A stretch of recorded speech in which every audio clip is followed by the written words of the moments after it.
कानपुर में मुख्यमंत्री के ऐलान ने लाल इमली मिल की शुरुआत की उम्मीद फिर जगा दी है।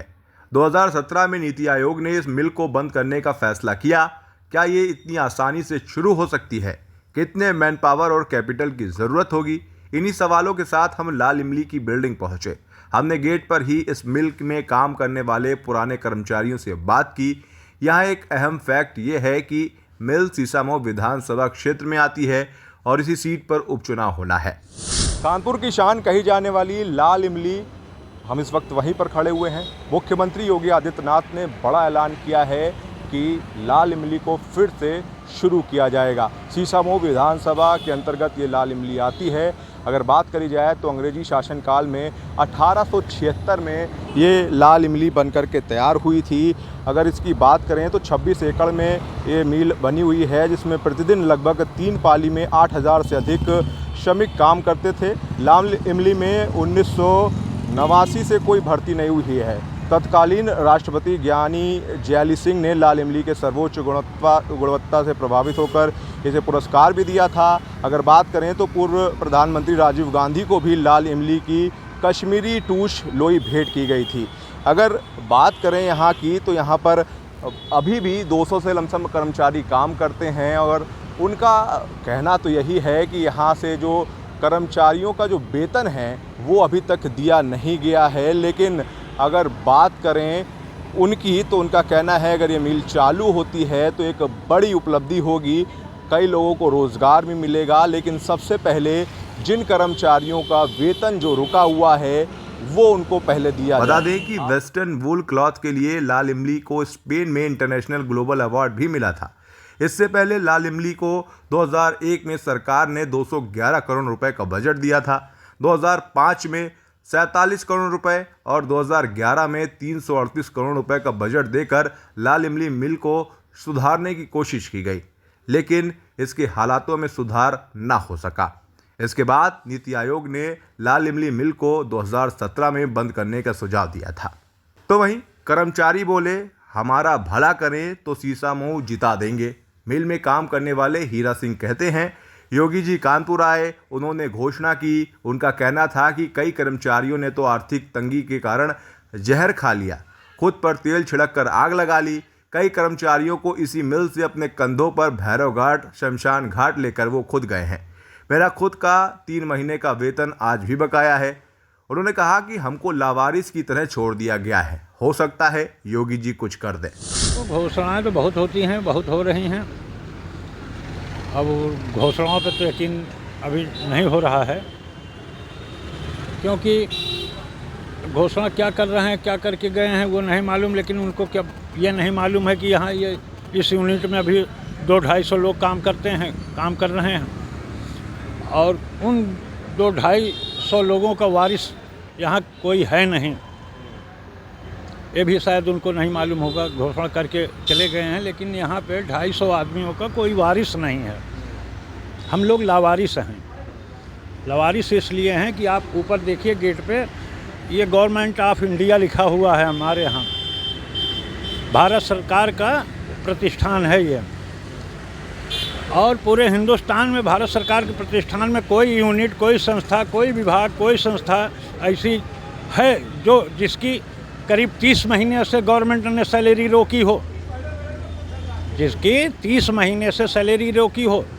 हम लोगों को तो इन्होंने बहुत ज़्यादा बुरी पोजीशन में ला के खड़ा कर दिया है। हमारे लोग आर्थिक तंगी के कारण आत्महत्याएं कर रहे हैं और ये लोग आसमान में उड़ रहे हैं। इनको ये होश नहीं कि अरबों खरबों की संपत्ति को आज भी हम लोग सजो करके बचा करके रखे हुए हैं। इसकी धरोहर है ये हमारी, इस धरोहर को हमने संभाल के रखा है, और जो संभाल के रखा है उसको आज ये भुगतना पड़ रहा है कि 30 महीने की सैलरी हमारी हमको भी नहीं इस गवर्नमेंट ने, इस संस्था ने और नेताओं ने दिया है, ना किया है। तो ये घोषणाएं बहुत हमने देखी हैं, सुनी हैं। करीब 35 साल हो रहा हमको भी यहाँ नौकरी करते हुए, लाल इमली में 35 साल हो रहा लगभग। तो बहुत लोग आए, कह के गए। अब देखो क्या होता है। किसी तरीके से पेट पाल रहे हैं, बच्चों को पढ़ा नहीं पाए, लिखा नहीं पाए, आर्थिक तंगी के कारण शादी ब्याह हमारे बच्चों को रुक जा रहे हैं, टाइम बे टाइम हो जा रहा है। हम लोग अपने बच्चों को कोई अच्छी शिक्षा, अपने दीक्षा नहीं दे पाए। बेटियों को हम लोगों ने पढ़ा नहीं पाया। तो ये सब दुर्दशाएं हैं। वो उन पर जाते हैं तो फिर कोई हमारी पीड़ा को सुनने वाला नहीं है। क्योंकि हम लोग यहाँ से लेकर दिल्ली तक बहुत कईयों लोगों के घुटने टेके, सांसद के यहाँ गए, विधायक के यहाँ गए, मंत्री स्मृति ईरानी से मिले। स्मृति ईरानी भी कपड़ा मंत्री थी, उनसे मिले। संतोष गंगवार से मिले, कपड़ा मंत्री थे। माननीय महामहिम राष्ट्रपति से स्वयं खुद हम इस यूनिट के लिए यहाँ कानपुर सर्किट हाउस में आए हुए थे। तो हमारे दो साथी, एक हम और एक हमारे मित्र, दोनों लोग गए थे राष्ट्रपति से मिलने के लिए। उन्होंने भी आश्वासन दिया था, रामनाथ कोविंद ने। महामहिम जो हमारे थे, मुखिया थे, इसी शहर के थे। हमारी जहाँ ये यूनिट है, यहाँ के जो कर्मचारी रहते हैं, उसी सेटलमेंट में या राष्ट्रपति महोदय रहते थे हमारे यहाँ कॉलोनी में। वहीं से इन्होंने BNSD इंटर कॉलेज से शिक्षा दीक्षा ग्रहण किया था। मैकरावड़गंज सेटलमेंट में रह कर के हम लोग वहीं के निवासी हैं। सीसामऊ विधानसभा क्षेत्र है हमारा। तो ये हमारी दुर्दशा और दयनीय जो परिस्थिति है, उसको क्या कहें, उसको बयान नहीं कर सकते हम लोग। कोई सुनने वाला नहीं। लगभग हमारे 200 कर्मचारी बच्चे हैं, अधिकारी कर्मचारी सारे वो मिला के 200 को लगभग बच्चे हैं। और माननीय मुख्यमंत्री जी की बातों पर हमें भरोसा है, क्योंकि माननीय मुख्यमंत्री जी हमारे एक योगी पुरुष हैं, इसलिए उनके करनी और कथनी में अंतर नहीं दिख रहा। क्या मांगे हैं आप लोगों की? कुछ मांगे भी हैं, जो वेतन नहीं मिला है कुछ लोगों का इतने सालों से जो अटका पड़ा है, उसको लेकर के क्या? मैं सर कर्मचारियों की हक की लड़ाई को लेकर मैं 2017 से निरंतर संघर्ष कर रहा हूं। आज उस संघर्ष का नतीजा है कि सीसामऊ विधानसभा के अंदर आने वाली ये लाल इमली मिल जो ऐतिहासिक मिल है, इस ऐतिहासिक मिल को लेकर बाबा आए और घोषणा किए। इसके साथ हमारा 30 महीने का वेतन बाकी है, 6 साल का बोनस बाकी है। 2013 से कर्मचारियों का छुट्टी, लीव एंड कैशमेंट का पैसा बाकी है। और अप्रैल 2022 से हमारे रिटायर्ड कर्मचारियों की गेस्टी एवं उनके अन्य देय बाकी हैं। अगर ये पैसा चुनाव के पूर्व भारत सरकार पर दबाव बनाकर अगर बाबा ने हमारे कर्मचारियों को बंटवा दिया, तो हमारा कर्मचारी सीसामऊ विधानसभा के अंदर ग्वालटोली मकबरा के साथ हमारा मूलगढ़ मैकरावटगंज साथ में लगा हुआ ईदगाह कॉलोनी है, जिसमें लगभग 8,000 से 10,000 परिवार हमारा कर्मचारी का परिवार रहता है, जो रिटायर्ड हैं। दावे के साथ कहता हूं कि अगर हमारे कर्मचारियों का भुगतान हो गया तो भारतीय जनता पार्टी का परचम सीसामऊ विधानसभा में जो सूखा पड़ा है उसमें फहरा के रहेगा।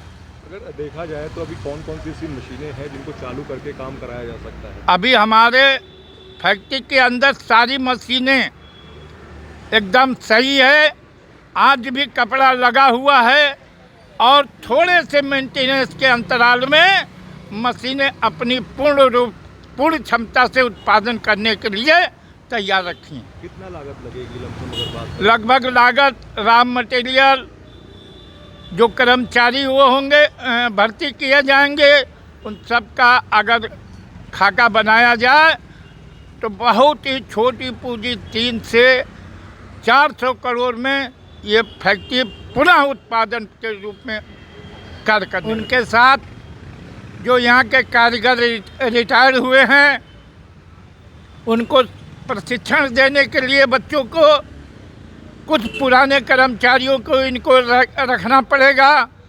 और वो हमारे कर्मचारी जो रिटायर हुए हैं, उन बच्चों को प्रशिक्षण देकर पुनः उसी रूप में लाएंगे जो किसी समय 90 के दशक में लाल इमली के ऊपर गुब्बारा फैला था, उड़ा था, और चोटी पर फिर लाल इमली का नाम होगा और कानपुर का इतिहास पहचाना जाएगा लाल इमली से।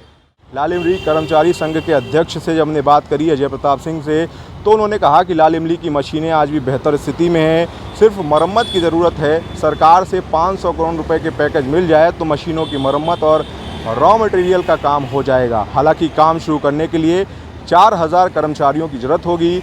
30 महीने के बकाए वेतन की जो दरकार है, वो केंद्रीय बजट में भी लाल इमली को वेतन मदद में 1 रुपये नहीं मिला है। नियुक्ति में सरकार पुराने कर्मचारियों को, बच्चों को जो है वो वरीयता दे। अगर बात करी जाए तो वेतन की मांग जो है वो यहाँ के कर्मचारी संघ के नेता कर रहे हैं, यहाँ के कर्मचारी कर रहे हैं। उनका कहना है कि 200 से ज़्यादा कर्मचारी अभी भी हैं जिनको वेतन 30 महीने का नहीं मिला है। वो वेतन पहले सरकार दे तो जीत की गारंटी जो है सीसम विधानसभा से वो दे रहे हैं। तो एक बड़ा सवाल ज़रूर उठता है, क्योंकि अभी तक का 2017 में इसे नीति आयोग ने बंद करने का जो फैसला लिया था, फिलहाल यूपी के मुखिया योगी आदित्यनाथ ने एक बार फिर से उम्मीदें जगाई हैं और कानपुर की शान कही जाने वाली लाल इमली मिल को फिर से शुरू करने की बात कही है।